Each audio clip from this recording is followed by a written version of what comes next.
ED ride Don pictures. கொஞ்ச நாளாகவே வந்துட்டு டான் பிக்சர்ஸ்னு ஒரு நிறுவனம் பரபர நிறைய படங்கள் எடுக்கிறாங்க. இட்லி கடைன்னு தனுஷ் வச்சு எடுக்கிறாங்க, உடனே இந்த பக்கம் பராசக்தின்னு சிவகார்த்தின்னு வச்சு எடுக்கிறாங்க, நடுவில் அவரே ஒரு படத்தை டைரக்ட் பண்ணுறாரு இதே முரளி அப்படின்னு சொல்லி. இதையெல்லாம் தாண்டி தமிழ் சினிமாவில் நம்ம எதிர்பார்க்கவே முடியாத ஒரு விஷயமா அஜித்தையும் தனுஷியை வச்சு ஒரு படம் பண்ணலாம், அதாவது தனுஷ் இயக்கத்தில் அஜித்குமாரை வச்சு ஒரு படம் பண்ணலாங்கிற மாதிரியான ஒரு டாக்ஸ் எல்லாம் போது இப்படி பரபரன்னு பேசிகிட்டு இருக்காங்க. சூப்பர் ஸ்டார் ரஜினிகாந்த் கிட்ட வந்துட்டு டேட்ஸ் கேட்டிருக்காங்கன்ன மாதிரி யார் இந்த டான் பிக்சர்ஸ், உண்மையிலேயே யார் இவங்க அப்படின்ற மாதிரியான ஒரு தேடல் வந்துட்டு எல்லாருக்குமே இண்டஸ்ட்ரியை பொறுத்த வரைக்கும் இருந்தது.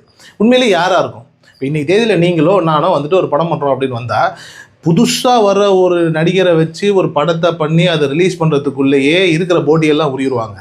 அப்படி இருக்கும்போது வந்துட்டு இன்றைக்கி தனுஷ் மாதிரியான ஒரு மிகப்பெரிய உச்சம், தமிழ் சினிமாவுடைய அடுத்த உச்சம்னு கருதப்படக்கூடிய, இல்லை தமிழ் சினிமாவுடைய மிக உச்சமாக கருதப்படக்கூடிய அஜித்குமாரையும் தனுஷையும் சேர்த்து ஒரு படம் சூப்பர் ஸ்டாரோட வந்துட்டு ஒரு டேட்ஸ் வாங்குறதுக்கான ஒரு நிலை அப்படின்னும் போது எப்படி சாத்தியமாகும்? ஒரு சாதாரண காமன் மேனால் நிச்சயமாக இது சாத்தியமே கிடையாது. அப்படின்னா இப்போ உண்மையிலேயே யார் இவர்? இந்த ஆகாஷ் அப்படிங்கிறவர் யார்?